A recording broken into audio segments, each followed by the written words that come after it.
की प्यासी पार्ट 2। और उसके बाद वह जंगल एक बार फिर से सुमन चिक से गूंज उठा।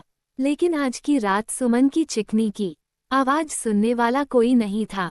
बस मौजूद था तो हारिया जो कि आप भेड़ियों में बदल चुका था, जो कि सुमन की केश को पकड़कर जंगल की बीचों बीच एक जगह लेकर जा रहा था। अगली सुबह गांव में। अरे भाई, पता नहीं क्या बात है, अपने गांव का हरिया किसान और उसकी पत्नी सुमन दोनों गायब हैं। दोनों का कोई अता पता नहीं। अरे कैसी बातें कर रहे हो भाई, ये कब हुआ है? अरे पूरे गांव में खबर फैली पड़ी है। कल रात को दोनों खेत की तरफ जा रहे थे, लेकिन लौटकर आए ही नहीं। तो हो सकता है अपने खेत पर होंगे। पूरा गांव ढूंढ कर आया है भाई। जानते हो क्या मिला वहाँ पर? क्या हुआ भाई? क्या मिला? बताओ हमें, क्या मिला? अरे हरिया की पत्नी सुमन के कपड़े पड़े हुए थे। शरीर का एक एक कपड़ा फटा हुआ झोपड़ी के बाहर पड़ा था, लेकिन दोनों पति पत्नी का कोई पता ठिकाना नहीं था। अरे भाई, लेकिन उसका जो दोस्त है ना रामू किसान, उससे पता करके आते हैं ना। अब तक तो दोनों साथ ही खेत पर जाया करते थे। हाँ, हमें उसके घर जाना चाहिए भाई। चलो चलो वहाँ चलते हैं। सारे लोग रामू के घर पर पहुँचते हैं। रामू अपने घर के बाहर बैठकर हुक्का पी रहा था। आज सारे के सारे लोग टोली बनाकर मेरे घर क्यों आ रहे हैं? क्या कोई मर गया क्या भाई? अरे कैसी बातें कर रहे हो? तुम्हारा सबसे अच्छा दोस्त हरिया और उसकी पत्नी गायब है और तुम यहाँ बैठकर हुक्का पिए जा रहे हो हैं? रामू ने अजीब सी नजरों से सभी गांव वालों की तरफ देखा, जिसकी वजह से वह लोग एक बार के लिए डर गई। गायब है? अरे गायब नहीं है, मुक्ति मिल गई है। उन दोनों को मुक्ति मिली है।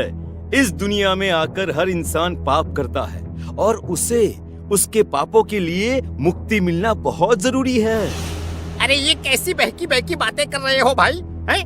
और इसका चेहरा अजीब सा क्यों लग रहा है? लगता है दोस्त के मरने का गम बैठ गया है।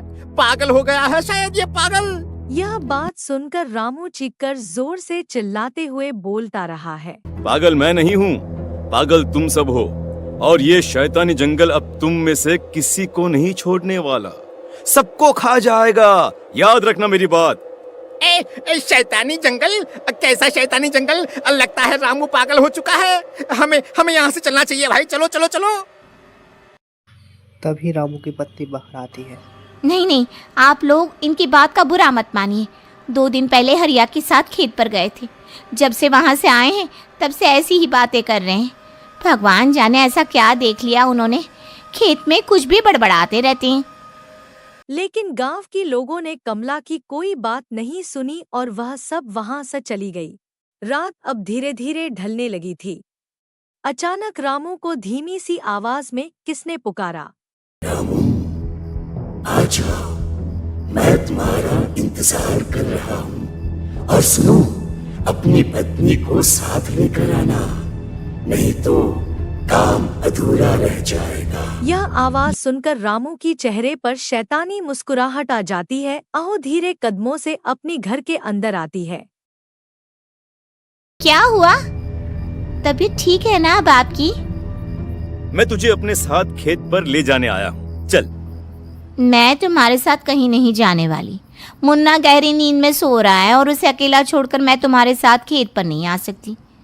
वैसे भी तुम्हारे उन खेतों में भगवान जाने कौन सा राक्षस घूम रहा है, मुझे तो डर लगता है।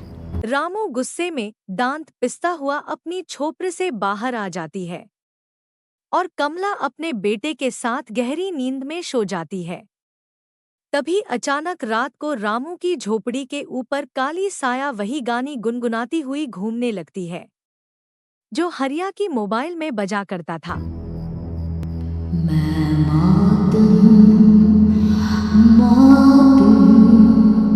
मौत जो पसरी है चारों ओर, जो आएगी कहीं से भी निगल जाएगी सबको। मैं मौत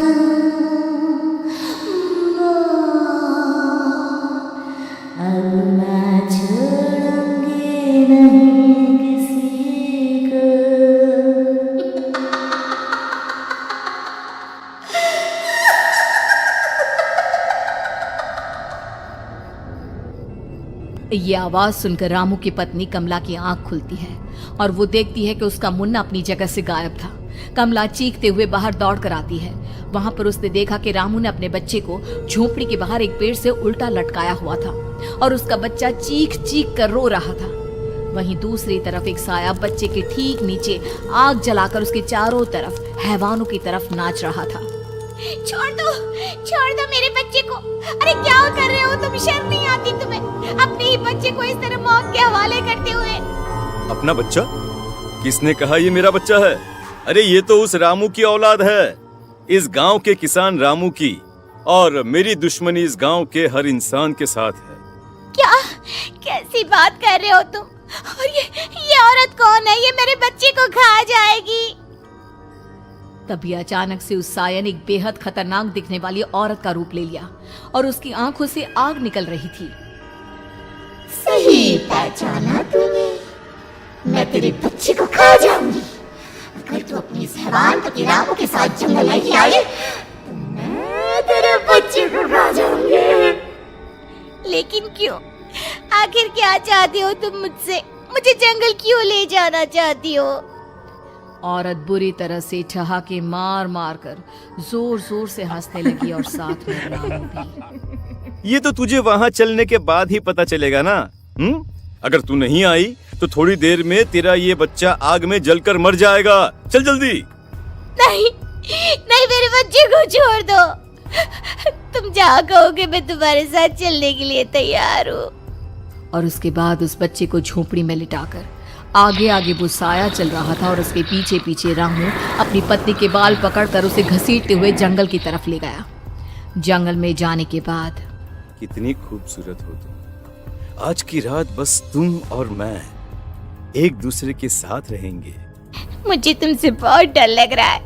तुम्हें क्या हो गया है? तुम तो बिल्कुल ठीक थे। वो होगा जो हमारे बीच होना चाहिए। तो आओ अपने आप को मेरे हवाले कर दो।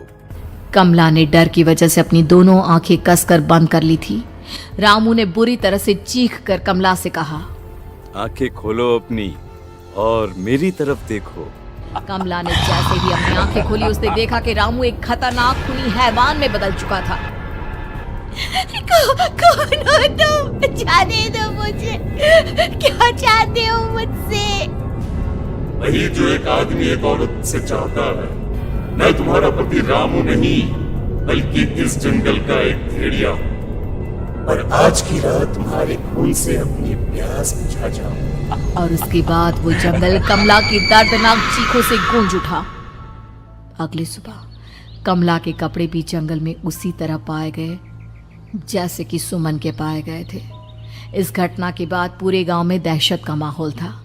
अपने माँ बाप की मौत और गांव में हो रहे इस तरह की घटनाओं की खबर सुनकर किशन शहर से गांव लौट आया था। अपने माँ बाप की बेदर्द मौत की वजह से वो बहुत परेशान था। तभी अचानक उसे अपने घर में खाट के नीचे पड़ा हुआ वो मोबाइल फोन मिला जो उसने अपने पापा हरिया को गिफ्ट किया था। अरे कितने प्यार से पापा के लिए मोबाइल फोन लेकर आया था। इसे एक दिन भी काम में नहीं ले पाए। और आखिर कौन है जो गांव में इस तरह की हत्याएं कर रहा है? क्या है इन सब के पीछे? क्या है? मुझे पता करना ही होगा, वरना एक दिन पूरा का पूरा गांव खाली हो जाएगा। इस गांव में एक भी जिंदा इंसान नहीं बचेगा। गांव के लोगों की मदद करने के इरादे से किशन अपने गांव से दूर एक दूसरे गांव में बहुत बड़े तांत्रिक के पास मिलने के लिए गया। तांत्रिक बाबा, अब आप ही कुछ उपाय बता सकते हैं। भगवान जाने हमारे गांव को किसकी नजर लग गई है। नजर नहीं लगी है, किसी ने तुम्हारे गांव को बद्दुआ दी है। किसी सताई हुई आत्मा का प्रकोप है और अब वो पूरे गांव में किसी को नहीं छोड़ेगी जब तक उसकी आत्मा को शांति नहीं मिल जाती। अरे लेकिन ऐसा कौन है बाबा? किसकी आत्मा है और कैसे मिलेगी उसे शांति? मौत है, मौत कहीं से भी आएगी और सबको निगल जाएगी। इससे बचने का सिर्फ एक ही उपाय है, लेकिन उस उपाय को करना आसान नहीं होगा। जो भी उस उपाय को करने की कोशिश करेगा उसकी जान जा सकती है। भले ही मेरी जान चली जाए, लेकिन मैं अपने गांव के लोगों की जान बचाने की पूरी कोशिश करूंगा बाबा। तो ठीक है फिर, अगली अमावस की रात जैसा मैं कहता हूँ वैसा ही करना। अमावस की रात तांत्रिक के बताए अनुसार किशन अपने साथ केरोसिन लेकर जंगल की तरफ चल पड़ा।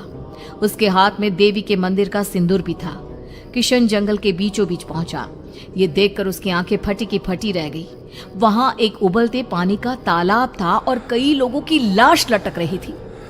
किशन के माँ बाप की लाश भी वहीं थी। माँ, बापू, क्या हो गया? ये क्या हो गया? तभी वहां पर एक औरत और आदमी आते हैं। उन्हें देखकर किशन चौंक जाता है। गोपाल काका, आपकी तो 5 साल पहले मौत हो गई थी। और निर्मला काकी, आप? हाँ, मौत तो हो गई थी, लेकिन तुम ये नहीं जानते कि हमारी मौत कैसे हुई थी। क्या कहना चाहते हैं आप? कुछ नहीं, बस ये जान लो कि अब इस गांव में कोई जिंदा नहीं बचेगा। लेकिन क्यों काकी? क्योंकि 5 साल पहले इन गांव वालों ने मुझे डायन बताकर पत्थर मार मार के मार डाला। मेरी कोई गलती नहीं थी। गांव का एक बच्चा क्या लापता हुआ, सारा इल्जाम मेरी पत्नी पे डाल दिया। और जब मैंने निर्मला की जान बचाने की कोशिश की तो मुझे भी मार डाला। आपके साथ ये बहुत गलत हुआ काकी, लेकिन आप जो कर रहे हैं वो भी सही नहीं है ना? तुम यहाँ से चले जाओ वरना तुम भी नहीं बचोगे। हमारी आत्मा पिछले 5 साल से मुक्ति के लिए भटक रही है। चले जाओ यहाँ से। मौका देखकर किशन सिंदूर उन दोनों के ऊपर डाल देता है। उनका शरीर जलने लगता है और वो भयानक तरीके से चिल्लाने लगते हैं। अगले ही पल किशन उनके ऊपर केरोसिन डाल देता है और वो दोनों जल जाते हैं। किशन अपने माँ बाप और दूसरी लाशों का अंतिम संस्कार करवाता है और अपने घर लौट आता है। लेकिन वो अभी भी इस बात से अनजान है कि मोबाइल अभी भी बज रहा था। मैं मौत हूँ,